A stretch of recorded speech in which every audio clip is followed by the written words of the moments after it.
Pilot training guide 2025 രണ്ടാം ഭാഗത്തിലേക്ക് ഏവർക്കും സ്വാഗതം.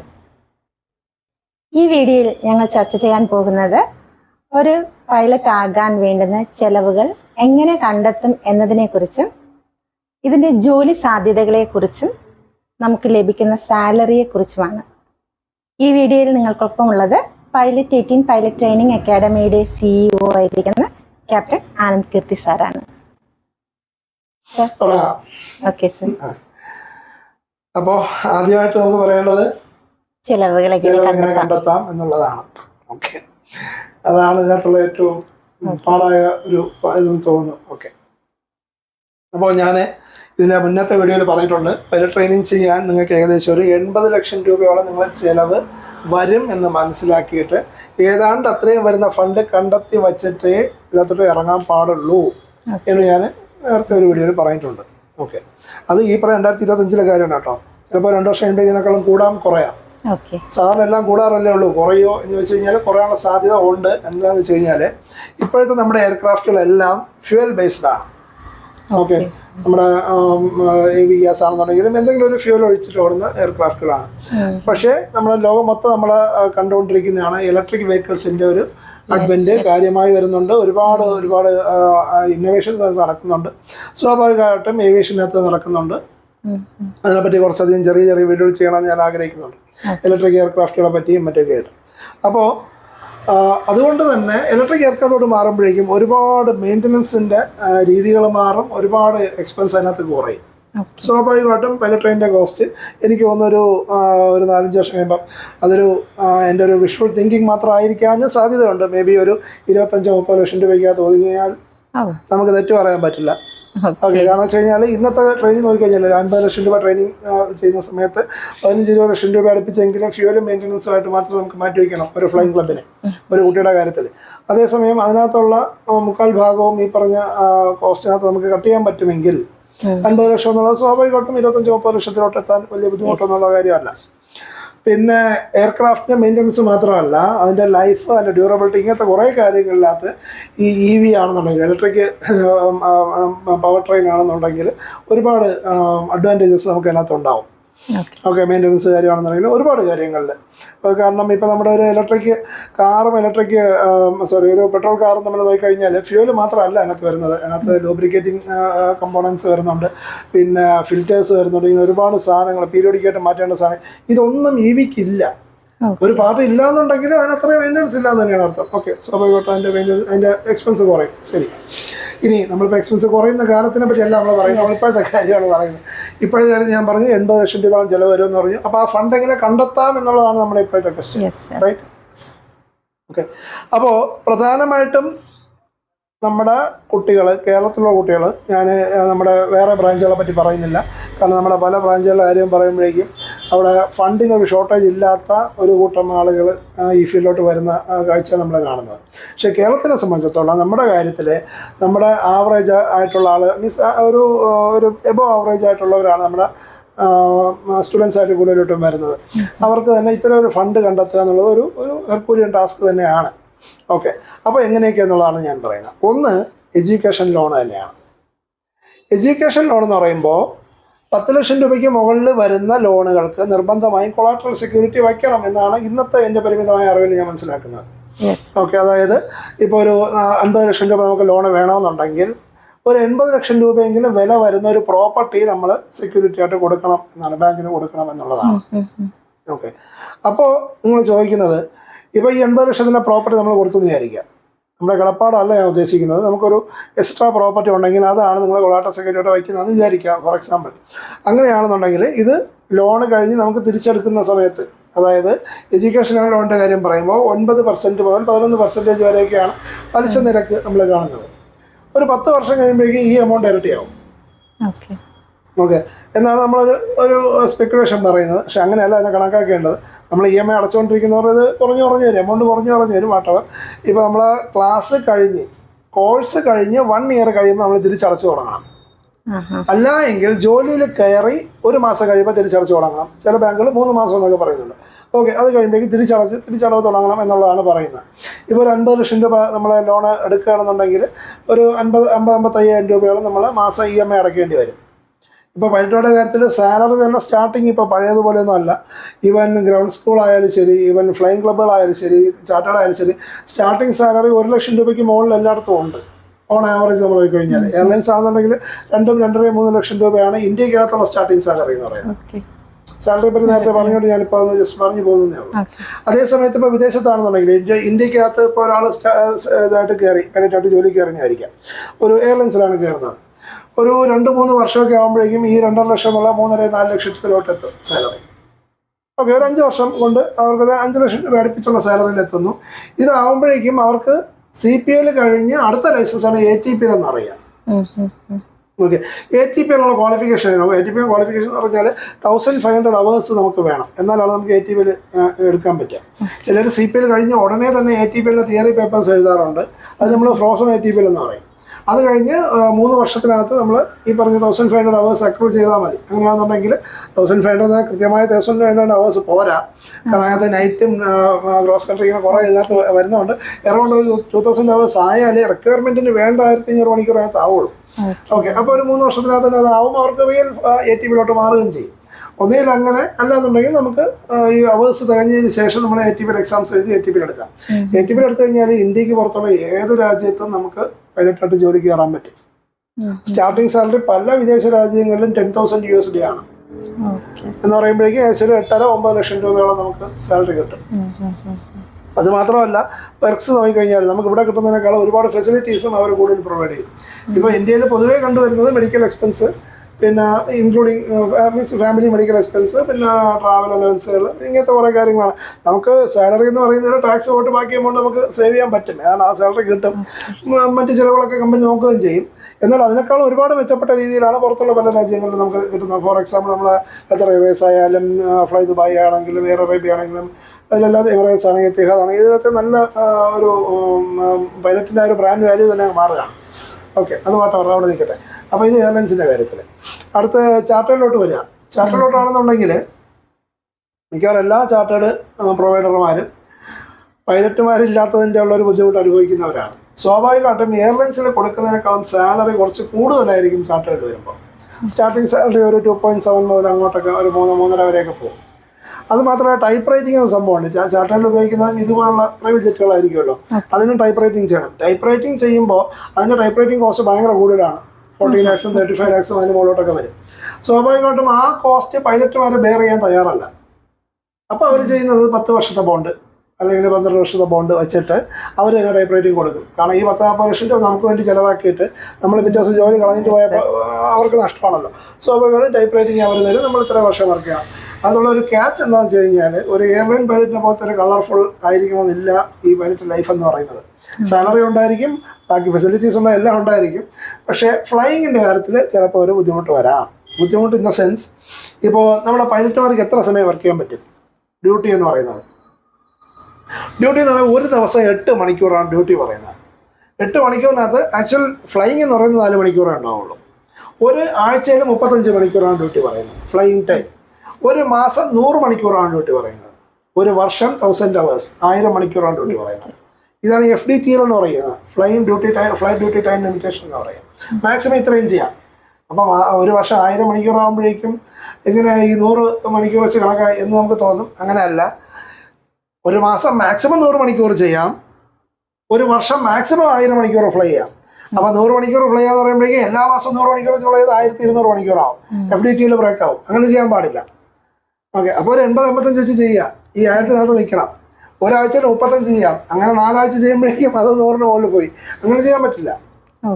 മാക്സിമം ഈ ആഴ്ച 35 ചെയ്യുകയാണെങ്കിൽ അടുത്ത ആഴ്ച 20 ചെയ്യാവും. അതിനടുത്ത ആഴ്ച 20 ചെയ്യാം, വീണ്ടും 35 ചെയ്യാം. അങ്ങനെ ചെയ്യാം, അതിന് കുഴപ്പമില്ല. ഇതാണ് ലിമിറ്റ് പറയുന്നത്. ഓക്കെ, അപ്പോൾ ഇതാണ് ഫ്ലൈറ്റ് ഡ്യൂട്ടി ടൈം ലിമിറ്റേഷൻ. എയർലൈൻസിൻ്റെ കാര്യം പറയുമ്പോഴേക്കും നമ്മളൊരു 70-80 മണിക്കൂർ ഫ്ലൈ ചെയ്യുകയും ചെയ്യും. പൈലറ്റുമാർ മാക്സിമം അവർ ചെയ്യിപ്പിക്കുകയും ചെയ്യും. പക്ഷേ ഈ ചാർട്ടേഡിൽ വരുമ്പോഴേക്കും അവർക്ക് എപ്പോഴാണോ ഫ്ലൈയിങ് ഉള്ളത് അപ്പോൾ മാത്രമേ നമുക്ക് ഫ്ലൈയിങ് കിട്ടുകയുള്ളൂ. ഓക്കെ.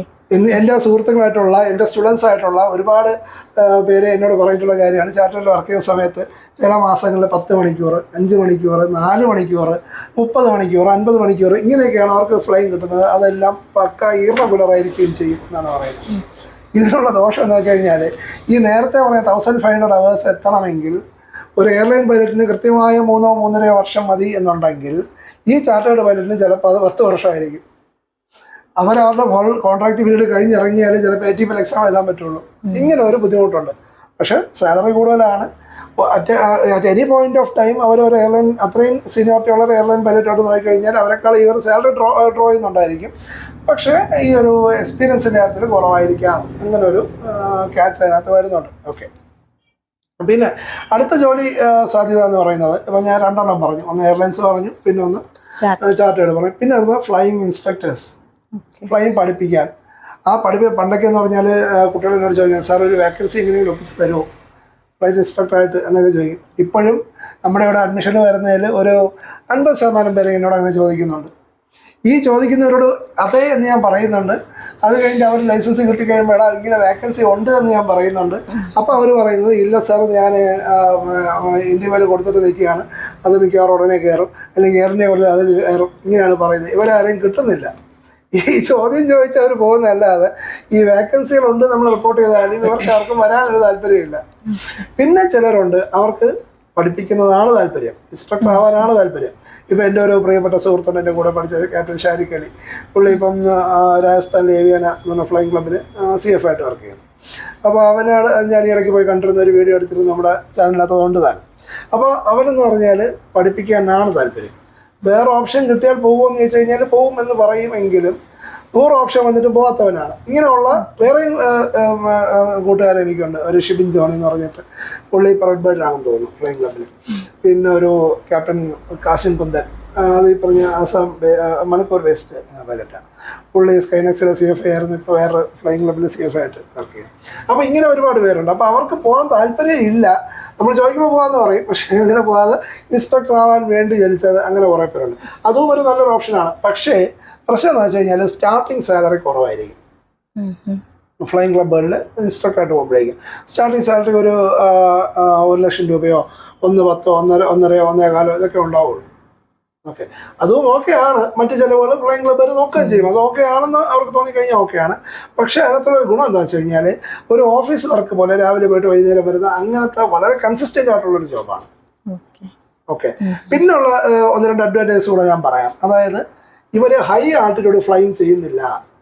മാക്സിമം പോയി കഴിഞ്ഞാൽ 4500 ഫീറ്റ് വരെ അല്ലെങ്കിൽ 6000 ഫീറ്റ് വരെ ഇതേ അവർ ക്ലൈംബ് ചെയ്യുള്ളൂ. സാധാരണ ജനറൽ ഫ്ലൈയിങ് എന്ന് പറയുന്ന ഒരു 3000 ഫീറ്റ് 3500 ഫീറ്റ് ഇതിലാണ് നമ്മുടെ ഫ്ലൈയിങ് മൊത്തം നടക്കുക. അതിൽ കൂടുതൽ നമ്മൾ ഫ്ലൈ ചെയ്യില്ല.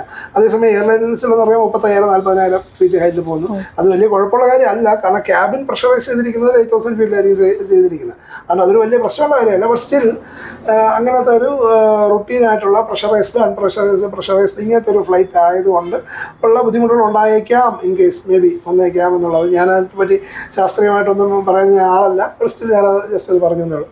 അപ്പോൾ ഇങ്ങനത്തെ ഒരു ഓഫീസ് ജോബ് പോലെയാണ് ഈ ഇൻസ്ട്രക്ടർമാരുടെ ലൈഫ്. ഇനി ഇവരൊരു 3-4 വർഷം വർക്ക് ചെയ്ത് AFI ആയിട്ടാണ് കയറുക. അത് കഴിഞ്ഞ് FI ആവുന്നു, ഫ്ലൈറ്റ് ഇൻസ്ട്രക്ടർ ആവുന്നു. അത് കഴിഞ്ഞ് ഡെപ്യൂട്ടി CFI ആവുന്നു, അത് CFI ആവുന്നു. ഇതൊക്കെ ഒരു 5-6 വർഷം കൊണ്ട് നടക്കും. CFI ആയിക്കഴിഞ്ഞാൽ CFI ആയിക്കഴിഞ്ഞാൽ ഇന്നത്തെ ഒരു ആവറേജ് സാലറി എന്ന് പറഞ്ഞാൽ 5 lakhs 6 lakhs അടുപ്പിച്ച് 4 to 6 lakhs ആണ് സാലറി ആവറേജ് വരുന്നത്. ആ ഒരു സാലറി ഉണ്ടാവും. പിന്നെ ഈ പറഞ്ഞ ഒരു സ്ഥലത്ത് തന്നെ ആയിരിക്കും അവരുടെ അതോറിറ്റി, സൈനിങ് അതോറിറ്റിയൊക്കെ എയർലൈൻ പൈലറ്റുകളൊക്കെ ഒരുപാട് മുകളിലാണ്. അവരൊരു ടെസ്റ്റ് പൈലറ്റ് ആയിരിക്കും, ചെക്സ് കാര്യങ്ങളെല്ലാം കണ്ടക്ട് ചെയ്യുന്ന എക്സാമിനർ ആയിരിക്കും. അപ്പോൾ അങ്ങനെയൊക്കെയുള്ള ഒരു ഫീൽഡും അതിനകത്തുണ്ട്. താല്പര്യമുള്ളവർക്ക് അതിലോട്ടും പോകാം. ഇനി ഇതൊന്നും അല്ലാതെ തന്നെ നമ്മുടെ സിവിലാണ് ഇതെല്ലാം വരുന്നത്, കമേഴ്ഷ്യൽ ഫ്ലൈയിങ് മൊത്തം വരുന്നത്. സിവിൽ അല്ലാതെ ഓരോ ഫോഴ്സുകളുടെ ഭാഗമാകാൻ പറ്റും. എയർഫോഴ്സ്, കോസ്റ്റ് ഗാർഡ്, നേവി ഇതിൻ്റെയൊക്കെ ഭാഗമാവാനും പൈലറ്റുകാർക്ക് പറ്റും. ഞാൻ കണ്ട ഓർമ്മ ശരിയാണെന്നുണ്ടെങ്കിൽ അൺമാരീഡ് ആയിട്ടുള്ള 25 ഇയേഴ്സിന് താഴെ ഉള്ളവർക്കാണ് അവസരം ഉള്ളത്. പക്ഷേ ഞാൻ ഒരുപാട് അങ്ങ് റെക്കമെൻഡ് ചെയ്യുന്ന ഒരു ഫീൽഡ് അല്ല അത്. എന്ന് വെച്ച് കഴിഞ്ഞാൽ വേറെ ഒന്നും കൊണ്ടല്ല, കമ്പാരിറ്റീവ്ലി സാലറി ശകലം കുറവാണ് എന്നുള്ളത് കൊണ്ട് മാത്രമാണ്. മറ്റു കാര്യങ്ങളെല്ലാം ഓക്കെ, നമുക്ക് രാജ്യത്തെ സെർവ് ചെയ്യാൻ കിട്ടുന്നൊരു അവസരമാണ്. അത് താല്പര്യമുള്ള ഈ FCAT പോലെ ഗവൺമെൻറ് ടെസ്റ്റുകൾ എഴുതി കയറി വരാൻ പറ്റാത്തവർക്കും ഈ ഫോഴ്സുകൾ സെർവ് ചെയ്യാൻ താല്പര്യമുള്ളവർക്ക് പറ്റുന്ന ഏക മാർഗ്ഗം അതേ ഉള്ളൂ. അങ്ങനെ വേണമെങ്കിൽ ചെയ്യാം എന്നുള്ളതല്ലാതെ അതിനൊരു ഒരു ഞാൻ റെക്കമെൻഡ് ചെയ്യുന്നതെന്ന് പറഞ്ഞാൽ ഈ പറഞ്ഞ ഫീസ് സാലറിയുടെ ഇത് മാത്രമേ ഉള്ളൂ. ബാക്കി എല്ലാ കാര്യത്തിലും ബീയിങ് എ പാട്രിയോട്ട് എനിക്ക് താല്പര്യമുള്ള ഒരു സ്ട്രീം തന്നെയാണ് എന്ന് വേണമെങ്കിൽ പറയാം. ഓക്കെ, അപ്പോൾ ഇതാണ് നമ്മുടെ ജോബ് ഓപ്ഷൻസ്. ഇനി അടുത്ത ചില പാരൻസിനോട് ചോദിക്കുന്നത്, ഇൻ കേസ് നാളെ ഒരു മെഡിക്കലി അൺഫിറ്റ് ആയി പോയാൽ എന്ത് ചെയ്യും? ഓക്കെ, അപ്പോൾ ഇങ്ങനെ ചോദിക്കുമ്പോൾ അവരോട് എനിക്ക് പറയാനുള്ളത്, നമ്മുടെ തന്നെ ഞാനങ്ങനെ പേരെടുത്ത് പറയാൻ തൽക്കാലം ആഗ്രഹിക്കുന്നില്ല, ഒരു ബ്രാഞ്ചിൽ ഒരു ഇൻസ്ട്രക്ടർ ഈ പറഞ്ഞ പോലെ മെഡിക്കലി അൺഫിറ്റ് ആയ ഒരു ലേഡി പൈലറ്റ് ഉണ്ട്. അപ്പോൾ പുള്ളിക്കാരിയുടെ കാര്യത്തിൽ വെച്ച് കഴിഞ്ഞാൽ ഒരു മെഡിക്കൽ ഇഷ്യൂ കാരണം അൺഫിറ്റ് ആയതാണ്. അപ്പോഴേക്കും നല്ലൊരു എമൗണ്ട് ടേം ബെനിഫിറ്റ് കിട്ടിയാണ് അവർ അൺഫിറ്റ് ആണെന്നുണ്ടെങ്കിലും അവർ സർവീസ് സ്റ്റോപ്പ് ചെയ്യേണ്ടി വന്ന, ഫ്ലൈയിങ് നിർത്തേണ്ടി വന്നത്. പക്ഷേ അങ്ങനെ നിർത്തിയാലും മിക്കവാറും ഇപ്പോഴത്തെ ഒരു ഇത് വെച്ച് നോക്കുമ്പോഴേക്കും എല്ലാ ഗ്രൗണ്ട് സ്കൂളുകളിലും ഒരു പ്രോപ്പർലി റണ്ണാവുന്ന ഗ്രൗണ്ട് സ്കൂളുകളിലൊക്കെ വേക്കൻസി ഉണ്ടാവാനുള്ള സാധ്യത ഉള്ളൊരു സമയമാണ്. അപ്പോൾ എവിടെ പോയി കഴിഞ്ഞാലും അതിനും ഏതാണ്ടൊരു 1 lakhന് മുകളിൽ നമ്മൾ ഇപ്പോൾ അത് ഞാൻ എൻ്റെ ഇതുകൊണ്ട് പറയുകയാണ്. പൊതുവെ എനിക്ക് തോന്നുന്നു ഒരു 50,000 രൂപയ്ക്ക് മുകളിൽ സാലറി എവിടെ പോയാലും കിട്ടും എന്നാണ് ഞാൻ വിചാരിക്കുന്നത്.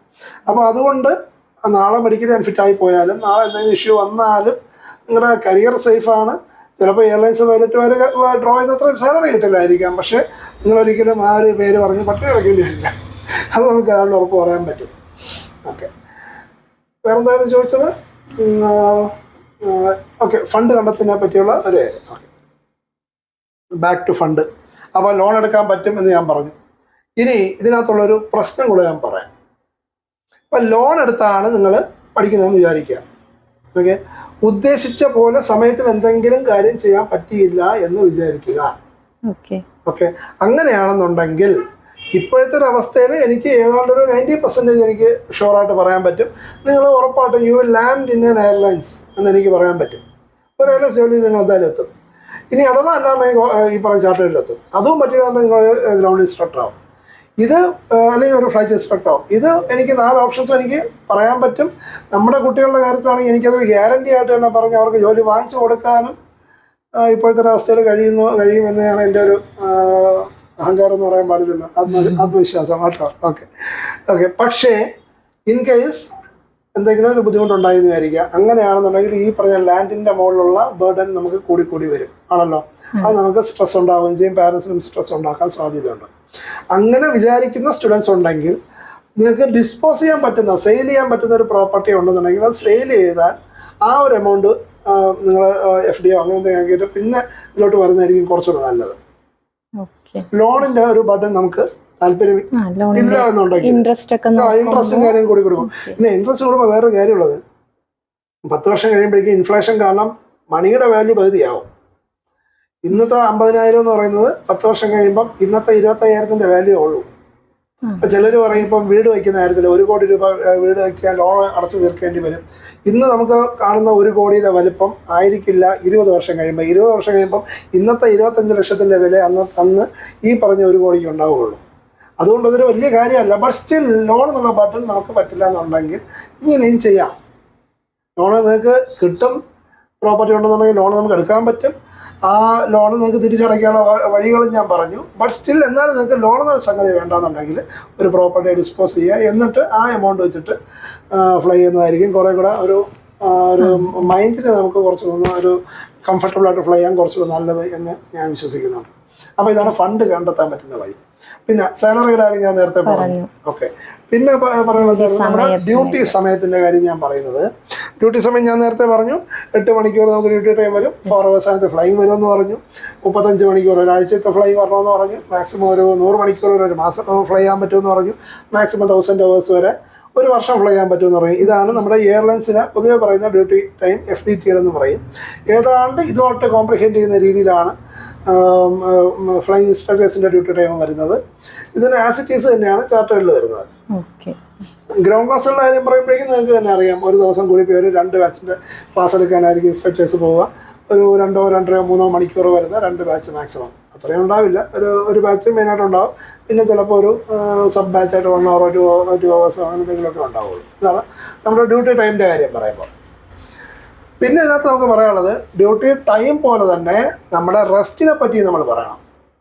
ഓക്കെ, പൈലറ്റുമാർ നിർബന്ധമായും 8 മണിക്കൂറിൽ കുറയാത്ത സൗണ്ട് സ്ലീപ്പ് ഉണ്ടായിരിക്കണം ഇൻ എവറി 24 hours. ഓക്കെ, അതിനകത്ത് നിങ്ങൾ യാതൊരു വിട്ടുവീഴ്ചയും വിചാരിക്കരുത്. നിങ്ങൾ സ്റ്റുഡൻസ് ആയിട്ട് നിങ്ങൾ ഫ്ലൈയിങ് ട്രെയിനിങ് ചെയ്യുന്ന സമയത്താണെങ്കിലും ശരി, നിങ്ങളൊരു എയർലൈൻസിൽ കയറുന്ന സമയത്താണെങ്കിലും ശരി, അത് കഴിഞ്ഞ് നിങ്ങളൊരു ലോങ് ഹോൾ ഫ്ലൈയിങ് ചെയ്യുന്ന സമയത്താണെങ്കിലും ശരി, എപ്പോഴും ഈ ഒരു കാര്യം നിങ്ങൾ ഓർമ്മയിൽ വയ്ക്കുക. നിങ്ങളുടെ ടൈം സോൺ പ്രശ്നമല്ല, നിങ്ങളുടെ ജെറ്റ് ലാഗ് എന്ന് പറഞ്ഞാൽ ഒരു ടൈം സോണിൽ വേറൊരു ടൈം സോണിലോട്ട് പോകുമ്പോൾ ഉണ്ടാകുന്ന വ്യത്യാസം, ബയോളജിക്കൽ ഡിഫറൻസ്, അത് പ്രശ്നമല്ല. എന്ത് തന്നെയാണെങ്കിലും നിങ്ങൾ 8 hours ഇൻ 24 hours സ്ലീപ്പ് നിങ്ങൾ മെയിൻറ്റെയിൻ ചെയ്ത് തന്നെ ആകണം. ഓക്കെ, ഇനി പറയേണ്ട ഒരു കാര്യം എന്ന് വെച്ച് കഴിഞ്ഞാൽ നമ്മുടെ വർക്കൗട്ടിനെ പറ്റിയാണ്, ഫിറ്റ്നസ്സിനെ പറ്റിയാണ്. അതുകൂടെ ഇതിനോട് പറഞ്ഞു നിർത്തുന്നതാണ് നല്ലതെന്ന് എനിക്ക് തോന്നുന്നു. ഓക്കെ, ഫിറ്റ്നസ്സിൻ്റെ കാര്യം പറയുമ്പോൾ pilot should be always fit. Fit അല്ല എങ്കിൽ അയാൾ പൈലറ്റ് അല്ല എന്നർത്ഥം. ഓക്കെ, അയാൾ മെഡിക്കലി ഫിറ്റ് അല്ല എന്നുണ്ടെങ്കിൽ പൈലറ്റ് അല്ല. ഇപ്പോൾ ഒരു 13 days നിങ്ങൾക്ക് ഹോസ്പിറ്റലൈസ് ചെയ്തെന്ന് വിചാരിക്കുക. എന്തെങ്കിലും ഒരു കാരണം ബൈക്കിൽ നിന്ന് വീണു, കാലിനൊരു പൊട്ടലുണ്ട്, 13 days ഹോസ്പിറ്റലൈസ് ചെയ്യുന്നതെന്ന് വിചാരിക്കുക. അയാൾ മെഡിക്കലി അൺഫിറ്റാണ്. പിന്നെ ഈ പറഞ്ഞ ക്ലാസ് 1 ഒന്നേന്ന് ചെയ്തിട്ട് വേണം അയാൾ മെഡിക്കലി ഫിറ്റ് ആയതിനു ശേഷം വേണം പിന്നെ ഫ്ലൈ ചെയ്യാനായിട്ട്. ഒരു സർജറി ചെയ്തു, അൺഫിറ്റാണ്, വീണ്ടും ഫിറ്റ്നസ് എടുത്തേ പറ്റൂ. ഓക്കെ, ഒരു പേസ് മേക്കർ അല്ലെങ്കിൽ ഒരു എന്തെങ്കിലും ഒരു സംഭവം ഇത്തരത്തിലുള്ള നമ്മുടെ ഡെയിലി ലൈഫിനെ ബാധിക്കുന്നതായിട്ടുള്ള എന്തെങ്കിലും പ്രശ്നം ഉണ്ടായിക്കഴിഞ്ഞാൽ അത് മാറുന്നവരെ നമ്മൾ അൺഫിറ്റാണ്. Temporary permanent whatever. ഇപ്പോൾ ഒരു അവയവം നഷ്ടപ്പെട്ടു, അത് ചിലപ്പോൾ പെർമനന്റിലോട്ട് പോവാം. അവയവത്തിൻ്റെ കേട് വന്നു, കേട് നമുക്ക് മാറ്റണം, അപ്പോൾ അത് പെർമനന്റ് ടെമ്പററി ആണ്. ഇപ്പോൾ ഞാൻ തന്നെ 2-3 പ്രാവശ്യം മെഡിക്കൽ ഫിറ്റ് ആയിട്ടുള്ള ആളാണ്. ഒരു തവണ എനിക്കിതായിരുന്നു നമ്മുടെ ഹെപ്പറ്റൈറ്റിസ് A ആയിരുന്നു, പിന്നെ ഗാൾ ബ്ലാഡർ സ്റ്റോൺ. ഇങ്ങനത്തെ ഇഷ്യൂസ് എന്ത് തന്നെ ആവണമെന്നില്ല, എന്ത് തന്നെ വരാം, അത് നമ്മൾ സോൾവ് ചെയ്യുന്നു, മുന്നോട്ട് പോകുന്നു. അങ്ങനെയാണ് നമ്മുടെ മെഡിക്കലിൽ പോകുന്നത്. അപ്പോൾ ഫിറ്റ്നസ് നിർബന്ധമാണ്. നമ്മുടെ ലൈഫ് സ്റ്റൈൽ കൊണ്ടുണ്ടാവുന്ന ഡിസീസസ് പരമാവധി ഉണ്ടാവാത്ത രീതിയിലായിരിക്കണം നമ്മുടെ ഫിറ്റ്നസ് റൂട്ടീൻ പോകേണ്ടത്. ഒരു ദിവസം 45 minutes കുറയാത്ത കാർഡിയോ വർക്കൗട്ട് ചെയ്ത് ശീലിക്കുക. ജിമ്മിൽ തന്നെ നിങ്ങൾ പോകണം, അല്ലെങ്കിൽ ടർഫിൽ നിങ്ങൾ കളിക്കാൻ പോകണം, അല്ലെങ്കിൽ സ്വിമ്മിങ് ചെയ്യണം എന്നൊന്നും ഞാൻ പറയുന്നത്, എന്തോ ആവാം. പക്ഷേ ഒരു ദിവസം 45 മിനിറ്റിലെങ്കിലും കുറയാത്ത കാർഡിയോ വർക്കൗട്ട് മസ്റ്റായിട്ടും ചെയ്ത് പോയി കഴിഞ്ഞാൽ U will B staying fit and healthy. അതോടൊപ്പം സൂക്ഷിക്കേണ്ട 1-2 കാര്യമുണ്ട്. നമ്മൾ ഗെയിംസ് ആണ് കളിക്കുന്നതെങ്കിൽ അതിനകത്ത് ഒരുപാട് സൂക്ഷിക്കണം. ഇപ്പോൾ നമ്മുടെ തന്നെ എക്സ്പീരിയൻസ് പറഞ്ഞാൽ പൈലറ്റിൻ്റെ കാര്യത്തിൽ തന്നെ നമ്മളവിടെ ഗെയിംസും കാര്യങ്ങളും എല്ലാം നടത്തുന്നുണ്ട്. പീരിയോഡിക്കായിട്ട് ക്രിക്കറ്റ് ടൂർണമെൻറ്റ് ഇതെല്ലാം വയ്ക്കുന്നുണ്ട്. പക്ഷേ മാഡം നോക്കിയാൽ അറിയാം, നമ്മൾ ഫുട്ബോൾ ടൂർണമെൻറ്റ് വയ്ക്കാറില്ല. വൈ? ഫുട്ബോളിനുള്ള പ്രശ്നം എന്ന് വെച്ച് കഴിഞ്ഞാൽ, ഞാനങ്ങനെ ഒരു ഗെയിമിന് ഞാൻ കുറ്റം പറയുന്നില്ല. ഫുട്ബോൾ ഫാൻസ് നമ്മുടെ സ്റ്റുഡൻസിൽ ഒരുപാട് പേരുണ്ട്. ഞാൻ അവരോട് ചെയ്യരുതെന്ന് പറയുന്ന വേറെ കൊണ്ടല്ല, കാലിൻ്റെ ഇതാണല്ലോ. നമ്മുടെ കുട്ടികൾ തന്നെ ആദ്യകാലങ്ങളിൽ ഞാൻ വെച്ചിരുന്നു. അപ്പോൾ ഒരു പയ്യൻ്റെ വിരലിങ്ങനെ ഡിസ്ലൊക്കേറ്റ് ആയിപ്പോയി. അപ്പോൾ അങ്ങനത്തെ ഇഷ്യൂസ് ഓക്കെ, ചെറിയ ചെറിയ കാര്യങ്ങളാണെങ്കിൽ പ്രശ്നമില്ല, നമുക്ക് അതൊക്കെ സോൾവ് ചെയ്യാം. പക്ഷെ അതെന്തെങ്കിലും ഒരു മേജർ ഇഷ്യൂ ആയിട്ട് വരുന്ന രീതിയിൽ വന്നു കഴിഞ്ഞാൽ അത് പ്രശ്നമാവും. അതുകൊണ്ടാണ് ഗെയിംസും സെലക്റ്റീവായിട്ടുള്ള ഗെയിംസ് മാത്രം കളിക്കാൻ ഞാൻ പറയുന്നത്. ഇനി ഹാബിറ്റ്സിൻ്റെ കാര്യം പറയുമ്പോൾ സ്മോക്കിങ്, ഡ്രിങ്കിങ്, ഡ്രഗ്സിൻ്റെ ഉപയോഗം എന്ത് തന്നെയാണെങ്കിലും ഇതൊന്നും തന്നെ അക്സെപ്റ്റബിൾ അല്ല.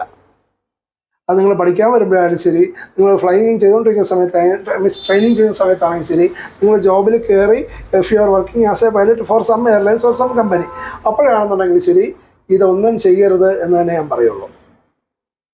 ഓക്കെ, ഇപ്പോഴത്തെ മോഡേൺ ഡ്രഗ്സൊക്കെ ഒരുപാട് നമ്മൾ കേൾക്കുന്നുണ്ട്. MDMA, ABCD എന്നുള്ള എല്ലാ പേരുകൾ വരുന്ന ഡ്രഗ്സ് നമ്മൾ കാണുന്നുണ്ട്. അതൊന്നിലോട്ടും കൈ പോകരുതെന്നല്ല, അതിനെപ്പറ്റി ചിന്തിക്കുക പോലും ചെയ്യരുത്.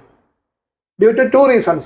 ഒന്ന്, നിങ്ങളുടെ ഹെൽത്തിനെയാണ് നശിപ്പിക്കുന്നത്. 2, നിങ്ങൾ നശിപ്പിക്കുന്നത് നിങ്ങളുടെ റെപ്യൂട്ടേഷനെയാണ്. ഇനി പൈലറ്റ്സ് എന്ന് പറയുന്നത് ഒരു ഗ്ലോബൽ സിറ്റിസൺ എന്നാണ് പറയപ്പെടുക. ഓക്കെ, അയാളൊരു രാജ്യത്ത് മാത്രം ഒതുങ്ങി നിൽക്കുന്ന ഒരു ടെറിട്ടറിയിൽ മാത്രം നിൽക്കുന്ന ഒരു വ്യക്തിയല്ല. അപ്പോൾ you will be representing some company or some country when you are travelling to another country. അപ്പോൾ നിങ്ങൾ പോകുന്ന കമ്പനിയെ നിങ്ങൾ റെപ്രസെൻറ്റ് ചെയ്യുകയാണ്. അപ്പോൾ നിങ്ങളൊരു ഡ്രഗ് യൂസ് ചെയ്യുന്ന ഒരാളാണെന്നുണ്ടെങ്കിൽ ആ കമ്പനിക്കാണ് അതൊരു ബ്ലാക്ക് മാർക്ക് വരുന്നത്. നിങ്ങളൊരു രാജ്യത്തിനെ റെപ്രസെൻറ്റ് ചെയ്യുന്ന ഒരു വ്യക്തിയാണ്. അപ്പോൾ ഒരു ഇന്ത്യൻ പൈലറ്റിനെ പിടിച്ചു എന്ന് പറയുമ്പോൾ അത് ഇന്ത്യയുടെ പേരാണ് അത് പോകുന്നത്. അതുകൊണ്ട് ഒരിക്കലും അത്തരം കാര്യങ്ങളോട്ട് ഒരിക്കലും ചിന്തിക്കുക പോലും ചെയ്യാതിരിക്കുക എന്നുള്ളതാണ്. Being a teetotal that's the best. Okay, അപ്പോൾ ഇതാണ് ഈ ഹാബിറ്റിൻ്റെ കാര്യത്തിൽ എനിക്ക് പറയാനുള്ളത്. ഓക്കെ, അപ്പോൾ ഇത് നിങ്ങളെ 2 തരത്തിൽ സഹായിക്കും. ഒന്ന്, നിങ്ങളെ റെപ്യൂട്ടേഷൻ പോലത്തെ കാര്യങ്ങൾ, പിന്നെ നിങ്ങളെ മെഡിക്കലി നിങ്ങൾ ഓക്കെ ആയിരിക്കും. നിങ്ങൾ career throughout the career medical ഫിറ്റ്നസിൻ്റെ പേരിൽ നിങ്ങൾ കരിയറിൽ നിന്ന് പടിയിറങ്ങേണ്ടി വരാതിരിക്കാൻ വേണ്ടി കൂടെയാണ് ഞാനിത് പറയുന്നത്. അത് എന്തുകൊണ്ടാണെന്ന് വെച്ച് കഴിഞ്ഞാൽ 2-3 ലക്ഷം രൂപ കൊടുത്ത് പഠിക്കുന്ന ചെറിയ കോഴ്സ് അല്ല ഇത്. ഇത്രയും എമൗണ്ട് ചിലവാക്കിയിട്ട് ഇന്ന് ഒരു ആവറേജ് ഒരു മനുഷ്യന് സ്വപ്നം കാണാൻ പറ്റാത്തൊരു എമൗണ്ട് ചിലവാക്കിയിട്ട് നിങ്ങളൊരു കാര്യം പഠിച്ചിറങ്ങുമ്പോൾ അതിൻ്റെ ഉത്തരവാദിത്വം ഈ പറഞ്ഞ കുട്ടികൾക്ക് എല്ലാവർക്കും ഉണ്ടായിരിക്കും, ഗൈഡൻസിന് ഉണ്ടായിരിക്കണം എന്നുള്ളതുകൊണ്ടാണ് ഞാനത് പറയുന്നത്. ഓക്കെ. അപ്പോൾ അത് ഈ ഫ്ലൈയിങ്ങിൻ്റെ ഡ്യൂറേഷൻ പറയുമ്പോൾ തിയറി ക്ലാസ്സിൽ ഞാൻ പറഞ്ഞ 8 മാസമാണ് ഡ്യൂറേഷൻ ക്ലാസ് എടുക്കുന്നതെന്ന് പറയും.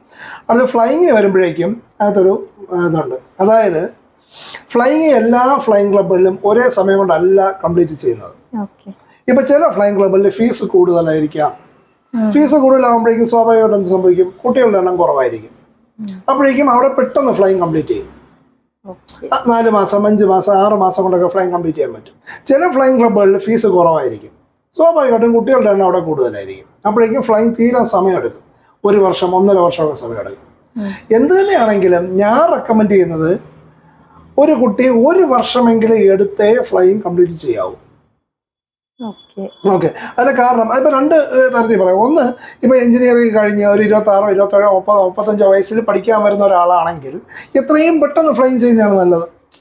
ഓക്കെ. അവർ 4 മാസം 5 മാസം കൊണ്ട് ഫ്ലൈയിങ് കഴിഞ്ഞ് എത്രയും പെട്ടെന്ന് എയർലൈൻസിൽ കയറട്ടെ, അത് തന്നെയാണ് നല്ലത്. അല്ല ഈ +2 കഴിഞ്ഞ് വരുന്ന കുട്ടികൾ അല്ലെങ്കിൽ ജസ്റ്റ് ഡിഗ്രി കഴിഞ്ഞ് 21, 22 വയസ്സിൽ വരുന്ന കുട്ടികളാണെങ്കിൽ അവർ 1.5 വർഷം എടുത്ത് ഫ്ലൈയിങ് ചെയ്യുന്നത് തന്നെയാണ് നല്ലത്. കോസ്റ്റ് കുറവാണ് എന്നുള്ളതല്ല മെയിനായിട്ടുള്ള എൻ്റെ കൺസേൺ എന്ന് പറയുന്നത് 1 വർഷം എടുത്താണ് അവർ ഫ്ലൈ ചെയ്യുന്നതെങ്കിൽ ആ വർഷത്തെ മൊത്തം വെതറും അവർ കണ്ടുവരുന്നുണ്ട്. ഒരു സമ്മർ സീസൺ വരുന്നുണ്ട്, ഒരു വിന്റർ സീസൺ വരുന്നുണ്ട്, ഒരു റെയിനി സീസൺ, എല്ലാം അവർ എക്സ്പീരിയൻസ് ചെയ്തിട്ടാണ് അവർ ഫ്ലൈങ്ങിനകത്ത് ഇവരതെല്ലാം എക്സ്പീരിയൻസ് ചെയ്യണം എന്നുള്ളതുകൊണ്ടാണ് ഞാൻ അങ്ങനെ പറയുന്നത്. ലോ വിസിബിലിറ്റി എന്താണ്? ഇപ്പം ഫോഗ് വരുന്ന സമയത്ത് വിസിബിലിറ്റി ഭയങ്കരമായിട്ട് കുറയും. അത് കഴിഞ്ഞിട്ട് ഈ വേനൽ സമയത്താണെന്നുണ്ടെങ്കിൽ ഇപ്പം ആഫ്റ്റർനൂൺസ് നമ്മൾ ലാൻഡ് ചെയ്യാൻ പോകുന്ന സമയത്താണെങ്കിൽ റൺവേയിൽ ഇങ്ങനെ തെർമൽസ് ഉണ്ടാവും. അപ്പോൾ ഇത്തരം എക്സ്പീരിയൻസ് എല്ലാം അവർക്ക് കിട്ടണമെങ്കിൽ അവർ 1 വർഷമെങ്കിലും എടുത്ത് തന്നെ ഫ്ലൈങ് ചെയ്യണം സ്വാഭാവികമായിട്ടും. അതുകൊണ്ടാണ് ഞാൻ അങ്ങനെ പറയാം ഡ്യൂറേഷനായിട്ട്. അപ്പോൾ ഇത് കഴിഞ്ഞാണ് നമ്മൾ ടൈപ്പ് റൈറ്റിങ്ങിന് പോകുന്നത്. ടൈപ്പ് റൈറ്റിങ്ങിന് ഞാൻ നേരത്തെ പറഞ്ഞത് ഏകദേശം ഒരു 1.5 മുതൽ 2 മാസം വരെയുള്ള സമയം മതി. കാരണം അതിനകത്ത് നമ്മൾ ഫ്ലൈയിങ് അല്ല പഠിക്കുന്നത്. ഫ്ലൈയിങ് നമ്മൾ പഠിച്ചു കഴിഞ്ഞു, ലൈസൻസ് എടുത്ത് കഴിഞ്ഞു. അത് കഴിഞ്ഞ് ചെയ്യുന്നതെന്ന് വെച്ച് കഴിഞ്ഞാൽ നമ്മൾ ആ എയർക്രാഫ്റ്റ്, ആ പർട്ടിക്കുലർ എയർക്രാഫ്റ്റ് എങ്ങനെ ഓപ്പറേറ്റ് ചെയ്യും എന്നുള്ളത് മാത്രമേ നമ്മൾ പഠിക്കുന്നുള്ളൂ. ടൈപ്പ് റൈറ്റിംഗ് ഇന്ത്യക്കകത്തുണ്ട്, ഒരുപാട് സെൻറ്റേഴ്സ് ഉണ്ട്. ഞാൻ ഈ ഇടയ്ക്ക് ഒരു സെൻറ്ററിൽ പോയിരുന്നു, FSTC എന്ന് പറഞ്ഞിട്ടൊരു ഫ്ലൈയിങ് സിമുലേറ്റർ ട്രെയിനിങ് സെൻറ്റർ എന്ന് പറഞ്ഞിട്ടൊരു ഗുർഗാവ്, ഡൽഹിയിൽ നമ്മുടെ ഇൻസ്റ്റിറ്റ്യൂട്ടിന് കുറച്ച് അടുത്തായിട്ട് തന്നെയാണ്. അവിടെ ഞാൻ പോയി അവിടെ റിവ്യൂ ഒക്കെ നടത്തിയിരുന്നു. അപ്പോൾ അതിൻ്റെ വീഡിയോ എഡിറ്റിംഗ് നടന്നുകൊണ്ടിരിക്കുകയാണ്. ഓക്കെ. അപ്പോൾ അതിൻ്റെ ഡ്യൂറേഷനും 1.5 മാസം ഡ്യൂറേഷനൊന്നും വലിയ വ്യത്യാസമൊന്നുമില്ല, ഓൾമോസ്റ്റ് ഇത് തന്നെയാണ്. ഇന്ത്യയിൽ ചെയ്യുന്നത് തന്നെയാണ് നല്ലതെന്ന് ആണ് എൻ്റെ ഒരു അഭിപ്രായം. കാരണം കഴിയുമെങ്കിൽ സാർ, ഇപ്പോൾ പൈലറ്റ് 18-ലെ കുട്ടികൾക്ക് സാർ ക്ലാസ്സിനോടൊപ്പം കൂടെ കൊടുക്കുന്ന മറ്റ് എക്സ്ട്രാ ആക്ടിവിറ്റീസുകൾ എന്തൊക്കെയാണ്? ഓക്കെ. അപ്പോൾ ഞാനിത് പറഞ്ഞുകൊണ്ടായിരുന്നു ഇങ്ങനെ എടുത്ത് ചോദിച്ചാൽ എനിക്ക് തോന്നുന്നു. ഓക്കെ. അപ്പോൾ ആ കാര്യത്തിൽ പ്രധാനമായിട്ട് എനിക്ക് പറയാനുള്ളത് എന്നുള്ളതാണ് എന്ന് വെച്ച് കഴിഞ്ഞാൽ സ്റ്റുഡൻസ് പാരൻസോട്ട് ഒരു ദിവസം നമ്മുടെ അക്കാഡമി വിസിറ്റ് ചെയ്യുക, ഇവിടുത്തെ കാര്യങ്ങൾ നേരിട്ട് കണ്ട് മനസ്സിലാക്കുക, അതോടൊപ്പം ഇത്തരം കാര്യങ്ങൾ ഡിസ്കസ് ചെയ്യുകയും ചെയ്യാം. കാരണം എന്തുകൊണ്ടല്ല ഞാനങ്ങനെ പറയാൻ പഠിക്കുന്നതൊന്നുമല്ല സത്യം പറഞ്ഞാൽ. അതായത് നമ്മൾ എന്തെങ്കിലും ഒരു ഇന്നോവേറ്റീവ് ആയിട്ടുള്ള കാര്യം കൊണ്ടുവന്ന് മാർക്കറ്റ് പിടിക്കുക, ഇതൊന്നും ഞാൻ ലക്ഷ്യമുള്ള ഒരു കാര്യമല്ല. But I am training pilots, അതെനിക്കറിയാം. We are training global citizens here, we are training pilots here, we are making pilots here. അപ്പോൾ നമുക്ക് പൈലറ്റുമാരെയാണ് നമ്മളവിടെ പ്രൊഡ്യൂസ് ചെയ്യുന്നത്. നിങ്ങൾ നിങ്ങളുടെ കുട്ടിയായിട്ട് വരും, നിങ്ങൾ പൈലറ്റായിട്ട് തിരിച്ചു പോകും. ഇതാണ് ഞാൻ പറയുന്ന ഒരു കാര്യം. ഓക്കെ. അപ്പോൾ സ്വാഭാവികമായിട്ടും ഏതെങ്കിലും ഒരു പ്രത്യേക രീതിയിലുള്ള ട്രെയിനിങ് അല്ലെങ്കിൽ ഇന്ന ആക്ടിവിറ്റീസ് എന്ന് പറഞ്ഞു കൊടുത്താൽ പോരാ. ഇപ്പോൾ വരുന്ന കുട്ടികൾ പല തരക്കാരാണ്. ചിലർ എക്സ്ട്രാ ബ്രില്യൻ്റ് ആയിട്ടുള്ള എക്സ്ട്രാ വെർട്ടുകളായിട്ടുള്ള ആളുകളായിരിക്കും. ചിലർ വളരെ ഇൻട്രോവേർട്ട് സ്വഭാവമുള്ള വളരെ ആയിട്ടുള്ള കുട്ടികളായിരിക്കും. ഇവർക്കെല്ലാം നമ്മൾ കൊടുക്കുന്ന ഒരൊറ്റ ഫീഡിങ്ങിൽ കൊണ്ടുപോകാൻ പറ്റില്ല. അപ്പോൾ അവരുടെ പേഴ്സണാലിറ്റി അനുസരിച്ച് അവരുടെ കഴിവനുസരിച്ചാണ് നമ്മൾ അവരെ ഫോസ്റ്റർ ചെയ്യേണ്ടത്. ചിലർ സ്പോക്കൺ ഇംഗ്ലീഷിലൊക്കെ ഭയങ്കര ഫ്ലുവൻ്റായിരിക്കും. അവർ വന്ന് 10 മിനിറ്റ് സംസാരിക്കുന്ന കേൾക്കുമ്പോഴേക്കും അത്രയും ഫ്ലുവൻസി ഇല്ലാത്ത കുട്ടികൾക്ക് അത് കേൾക്കുമ്പോൾ എന്നെ കൊണ്ടൊക്കെ പറ്റുള്ളൂ, അവനെ കൊണ്ട് പറ്റും എന്നുള്ള തോന്നല്. അങ്ങനെ അല്ല, ഇത് വരുന്ന സമയത്ത് അങ്ങനെ ആയിരിക്കാം. പക്ഷെ ഇവിടുന്ന് പുറത്തിറങ്ങി പോകുമ്പോഴേക്കും ഈ 2 പേരും ഒരേ കോൺഫിഡൻസോട് കൂടിയായിരിക്കും പോവുക. ഒരു എയർലൈൻസിൽ പോകുന്ന സമയത്ത്, ഒരു ചാർട്ടേഡ് കമ്പനിയിൽ പോകുന്ന സമയത്ത്, ഒരു ഇന്റർവ്യൂ അറ്റൻഡ് ചെയ്യാൻ പോകുന്ന സമയത്ത് ഇവരുടെ കോൺഫിഡൻസ് ഒരുപോലെ ആയിരിക്കണം. ഓക്കെ. ഈ ഒരു രീതിയിലായിട്ടുള്ള ട്രെയിനിങ് ആണ് ഞാൻ കൊടുക്കുക. അത് ഒരു പരിധി വരെ പേഴ്സണലൈസ്ഡ് ട്രെയിനിങ് എന്ന് വേണമെങ്കിൽ പറയാം. എൻ്റെ ഒരു രീതി വെച്ച് കഴിഞ്ഞാൽ ഞാൻ എല്ലാ ബാച്ചിലും ക്ലാസ് എടുക്കുന്ന വ്യക്തിയാണ്. എനിക്ക് എൻ്റെതായ ഫേവറേറ്റ് സബ്ജക്ട്സ് ഉണ്ട്, ഞാനത് പഠിപ്പിക്കാറുള്ളൂ.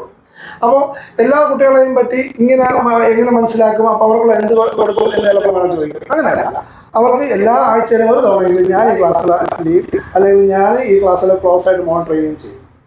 ഓക്കെ, അപ്പോൾ ആ മോണിറ്റർ ചെയ്യുമ്പോഴേ നമുക്കറിയാം ഇന്ന കുട്ടികൾക്ക് ഇന്ന പ്രശ്നമുണ്ട്, അല്ലെങ്കിൽ ഇന്ന കുറവുണ്ട്, അല്ലെങ്കിൽ ഇന്ന കൂടുതൽ കഴിവുകളുണ്ട്. അപ്പോൾ അതനുസരിച്ചായിരിക്കും അവർക്കുള്ള അടുത്ത ഒരാഴ്ചത്തെ കാര്യം നമ്മൾ പ്ലാൻ ചെയ്യും.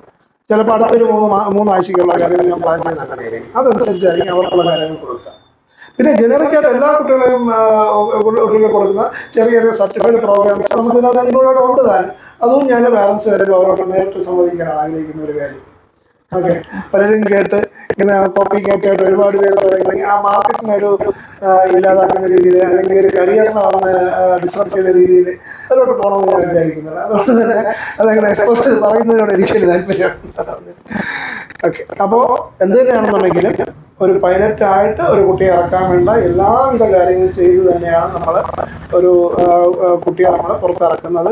അത് കഴിഞ്ഞ് ഒരു ഫ്ലൈങ്ങിന് പോകുമ്പോഴാണെങ്കിൽ ശരി, ഫ്ലൈങ് കഴിഞ്ഞ് ലൈസൻസ് എടുത്തിട്ട് എയർലൈൻസിൽ കയറുന്ന സമയത്തുള്ള എയർലൈൻ പ്രിപ്പറേഷൻ്റെ കാര്യത്തിലാണെങ്കിൽ ശരി, ഇൻ്റർവ്യൂസ് അവരെ അറിയിക്കുന്ന, ഇൻ്റർവ്യൂവിൽ അവരെ കൊണ്ടെത്തിക്കുന്ന പ്ലേസ്മെൻറ്റ് അസിസ്റ്റൻസിൻ്റെ കാര്യത്തിലാണെങ്കിൽ ശരി, പ്ലേസ്ഡ് ആയതിനു ശേഷം പിന്നെ അവർക്ക് വരാവുന്ന EGC അല്ലെങ്കിൽ ലോ ബുക്ക് എൻട്രി ഇഷ്യൂസിൻ്റെ കാര്യത്തിലാണെങ്കിലും എന്ത് തന്നെയാണെന്നുണ്ടെങ്കിലും, മെഡിക്കൽ ഇഷ്യൂസിൻ്റെ കാര്യത്തിലാണെങ്കിലും, നാളെ അവർക്ക് വരാൻ സാധ്യതയുള്ള വേറെ ലീഗൽ കോംപ്ലിക്കേഷൻസ്, എല്ലാത്തിലും ഒരു വൺ സ്റ്റോപ്പ് സൊല്യൂഷൻ എന്ന രീതിയിലാണ് പൈലറ്റുമാർ പൈലറ്റിനെ കാണുന്നത്. അപ്പോൾ ആ രീതിയിൽ നമ്മൾ ഇതുവരെ വരാൻ പറ്റി.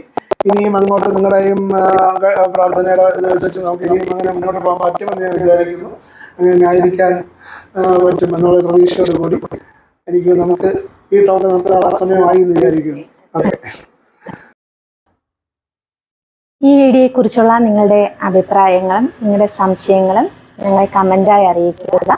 കൂടാതെ ഈ വീഡിയോയെ കുറിച്ച് നിങ്ങൾക്ക് കൂടുതലായി അറിയാനായിട്ട് ഇതിനെക്കുറിച്ച്, അതായത് എങ്ങനെ ഒരു പൈലറ്റ് ആകാം എന്നതിനെക്കുറിച്ചും കൂടുതലായിട്ട് അറിയാൻ ആഗ്രഹിക്കുന്നവർക്ക് ക്യാപ്റ്റൻ ആനന്ദ് കീർത്തി സാറിൻ്റെ നമ്പർ ഈ വീഡിയോടൊപ്പം തന്നെ കൊടുക്കുന്നുണ്ട്. സാറിന് നിങ്ങൾക്ക് നേരിട്ട് വിളിക്കാവുന്നതാണ്. വീഡിയോ ഇഷ്ടപ്പെട്ടുന്നുണ്ടെങ്കിൽ ലൈക്ക് ചെയ്യുക, ചാനൽ സബ്സ്ക്രൈബ് ചെയ്യുക. നന്ദി, നമസ്കാരം.